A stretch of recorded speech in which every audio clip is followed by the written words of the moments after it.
Allah Azza wa Jal mengisahkan kepada kita dalam kitabnya yang mulia tentang kisah Nabi Lut, kaum Nabi Lut. Nabi Lut adalah keponakan Nabi Ibrahim alaihissalam yang dikirim ke wilayah Yordania. Dan banyak ayat Al-Quran dalam sejumlah tempat dalam kitab suci Al-Quran yang agung tersebutkan tentang kisah kaum ini. Bahwasanya Allah Subhanahu wa taala telah membinasakan mereka, menyiksa mereka dengan sangat berat karena perbuatan mereka yang keji tersebut, yaitu homoseksual. Dan kaum muslimin dari semua golongan dan madhab telah berijma sepakat bahwa praktek homoseksual adalah termasuk di antara dosa-dosa besar. Dan bagi orang yang menganggap remeh dosa ini, bahkan menjadi penyebab tersebarnya, maka dia adalah orang yang membuat kerusakan di muka bumi dan hukumnya dipenggal. Allah Subhanahu wa taala menceritakan tentang kaum Lut di dalam surah Asy-Syu'ara ayat 165 sampai 166. A'udzubillahi minasyaitonirrajim. Atatuna adz-dzukrana minal 'alamin wa tadharuna ma khalaqa lakum rabbukum min azwajikum bal antum qaumun 'adun. Kata Nabi Lut alaihissalam kepada kaumnya, apakah kalian mendatangi jenis laki-laki dari manusia dan kalian tinggalkan istri-istri yang dijadikan oleh Rabb kalian untuk kalian, bahkan kalian adalah orang-orang yang melampaui batas. Tentu lanjutan ayat Al-Quran banyak menceritakan tentang keadaan mereka. Di antaranya adalah dalam surah Al-Anbiya disebutkan, lanjutan dalam surah Asy-Syu'ara ini juga ada, bagaimana Allah Azza wa Jal mengatakan, dan kami balik negeri mereka. Pada saat Nabi Lut alaihissalam sudah nasihatin berulang-ulang mereka nggak mau, maka Allah mengatakan kami balik, kami jadikan bagian bawah negeri mereka, kami balik ke atas, kemudian kami jatuhkan. Sampai ditemukan, diadakan penelitian oleh sebagian ilmuwan muslim, ditemukan di wilayah yang diprediksi itu adalah wilayah kaum Lut, ada gunung yang terbalik di wilayah Yordania, di Laut Mati. Memang di situ ada gunung yang terbalik, bagian atas gunung di bawah. Jadi gunung itu bagian atasnya yang runcing tertanam di bawah dan bagian bawahnya itu di atas malah. Dan Allah Subhanahu wa taala setelah membalik mereka, dinaikkan ke atas lalu dibalik dengan hikmah Sang Pencipta, lalu kemudian dilemparkan dengan batu-batu dari api neraka sehingga menghancurkan mereka. Begitu pedih siksaan yang Allah Subhanahu wa taala siapkan bagi orang seperti ini. Kaum Lut awalnya bermula dari mereka bercanda satu sama yang lain. Bagaimana kalau seandainya kita coba lampiaskan biologis kepada sesama laki-laki? Bercanda. Satu dua orang berbuat, tidak ada yang ingatkan. Lalu Nabi Lut alaihissalam diutus kepada mereka untuk meluruskan itu. Setelah menyebar, mereka mulai memperebutkan anak laki-laki yang wajahnya mirip perempuan. Subhanallah, fitrah mereka suka perempuan sebenarnya, tapi bodohnya ditinggalkan fitrah itu. Cari laki-laki yang memang punya wajah mirip perempuan, lalu mereka memunculkan syahwat mereka di orang-orang ini. Nabi Lut alaihissalam nasihatin tidak mau tahu. Bahkan sudah menjadi sebuah kebiasaan di semua klub-klub mereka yang mereka kumpul. Dalam Al-Quran dikatakan nadi, dan kalian datangkan di nadi-nadi kalian, di tempat-tempat kalian ngumpul, itu kemungkaran. Sampai mereka negosiasi di situ. Banyak perempuan dari kaum Nabi Lut keluar dari wilayah itu karena tidak mau dinikahi oleh laki-laki. Sedikit yang menikah. Yang menikah itu hanya supaya punya keturunan. Itu pun kalau sudah punya anak laki-laki, dan anak laki-laki itu ganteng, ayahnya sendiri bisa homoi anaknya. Penyakit jiwa yang luar biasa. Dan bisa anak itu diperebutkan oleh orang lain sampai membunuh ayahnya si anak ini untuk memperebutkan anak tadi. Mereka saling bunuh-membunuh di jalanan untuk memperebutkan laki-laki yang dianggap ganteng karena mirip dengan perempuan. Ini luar biasa, penyakit, dan itu merata. Nabi Lut alaihissalam diutus khusus meluruskan tentang kesalahan itu.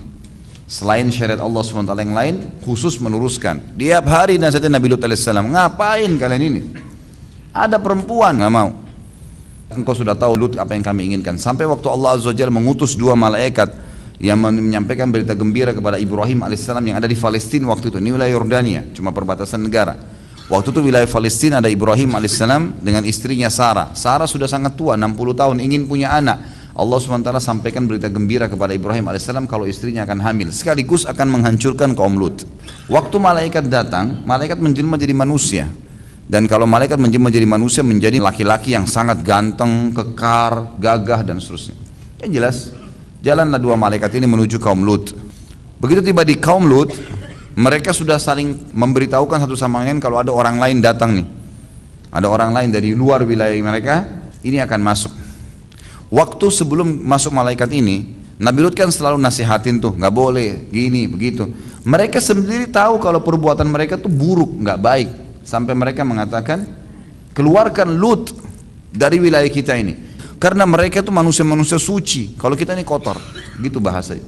Mereka tahu perbuatannya itu buruk, nggak normal, nggak ada kenikmatan, tidak ada keturunan, tidak ada dalam syariat, nggak ada manfaatnya sama sekali. Cuma syaitan menghiasi seakan-akan mereka punya kenikmatan. Allah jadikan kenikmatan fitrah pada lawan jenis. Sedangkan pada lawan jenis saja kalau zina tetap haram, apalagi ini bukan dengan lawan jenis, dosanya double. Pelampiasan biologisnya sendiri sudah salah, dosa, lalu sama jenis juga dosa sendiri. Subhanallah, malaikat ini masuk. Setelah mereka menolak dakwah Nabi Lut alaihissalam, Nabi Lut berdoa kepada Allah, ini apa jalan keluarnya ya Allah? Berikan solusi. Allah utus malaikat. Datanglah malaikat ini. Begitu masuk pintu gerbang, mereka semua satu kota, satu negeri itu tiba-tiba saling menginformasikan ada tamunya Lut, orangnya ganteng-ganteng nih. Ikutin dari belakang. Sampai dalam kisah dikatakan diikuti dari belakang semuanya, ribuan. Memperebutkan nih tamu nih. Sampai tiba di rumah Nabi Lut alaihissalam. Nabi Lut begitu diberikan salam menyambut mereka. Nabi Lut sudah lihat kaumnya di belakang pada ngumpul depan halaman. Ngapain kalian di sini? Hai Lut, kau sudah tahu apa yang kami inginkan. Tamumu ini buat kami, homoseksual. Kata Lut alaihissalam, kalau seandainya saya punya kekuatan, saya akan bantai kalian ini. Dalam Al-Quran dikatakan, ila ruknin syadid, kalau saya punya satu kekuatan saja, saya bisa bantai kalian, saya akan habisin kalian. Luar biasa. Tamu nih, ini loh anak-anak perempuan saya. Nabi Lut alaihissalam kebetulan punya beberapa orang anak perempuan. Nikahi mereka, lampiaskan dengan cara yang benar, yang Tuhan kalian sudah ajarkan. Tetap jawabannya, kau sudah tahu Lut apa yang kami mau. Kami nggak mau anak perempuanmu. Lalu dua malaikat ini, Nabi Lut belum tahu nih kalau malaikat. Lalu mereka mengatakan, dua malaikat mengatakan, wahai Lut, tidak usah kamu khawatir. Kami utusan Tuhanmu, mereka tidak akan bisa menjangkau rumahmu ataupun kami. Mustahil. Dan janji ancaman mereka sudah datang. Besok pagi mereka akan mati. Bukankah subuh sudah sangat dekat? Malam ini keluar semua. Bawa orang-orang beriman bersama kamu dengan keluargamu yang beriman kecuali istrimu. Ternyata istri Nabi Lut alaihissalam ini mendukung kaumnya Nabi Lut untuk homoseksual. Dan Allah sebutkan dalam Al-Quran, illa ajuzan fil gabirin, kecuali ajuz, seorang wanita tua istri Nabi Lut alaihissalam yang memang gabir. Gabir itu dalam sebuah tempat di rumah, biarin aja dia, tinggalin. Dan jangan, kata Allah subhanahu wa ta'ala, wala yaltafit minkum ahada, dan kalau sudah jalan jangan balik ke belakang. Karena kalau balik melihat azab yang sedang menimpa mereka, kalian akan kena juga azab itu. Maka Nabi Lut alaihissalam keluar segera mengajak orang-orang beriman malam itu. Dan subhanallah, Allah membuat mereka lalai pada malam itu. Mereka pesta-pesta, mabuk-mabuk, mereka melakukan homoseksual sana sini. Dan ini merata ya, terkenal negeri itu dengan memang homoseksual. Naudzubillah. Yang jelas teman-teman sekalian, keluar Nabi Lut alaihissalam menjelang sampai subuh dengan semua kaumnya. Dan Allah subhanahu wa ta'ala datangkan azab buat mereka. Dihancurkan semuanya, tidak tertinggal satupun kecuali orang-orang yang sudah beriman kepada Nabi Lut alaihissalam. Ada beberapa ciri yang disebutkan tentang keadaan kaum Lut ini. Yang pertama, mereka suka mencontohi retorika pembicaraan wanita. Makin kelihatan seperti wanita seorang laki-laki, makin laku dia. Jadi itu dijadikan sebagai kebiasaan. Bahkan disebutkan dalam cirinya, orang tuanya mengajarkan anaknya begitu. Sebab ada daya beli. Jadi itu ciri yang sederhana sekali. Dan ini tidak boleh ada di tengah-tengah umat Islam. Mereka juga punya ciri, mereka selalu menggunakan pakaian-pakaian laki-lakinya yang menyerupai kaum wanita, atau kainnya memang membawa kepada hilangnya kejantanan seseorang. Kita tahu misalnya dalam Islam, dalam agama kita dilarang laki-laki pakai sutra. Karena sutra terlalu lembut. Nggak layak untuk laki-laki itu. Nanti antum terbawa dengan kelembutannya sutra itu.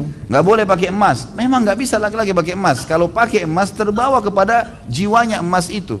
Ya, mengkilat, mau dilihat dan seterusnya.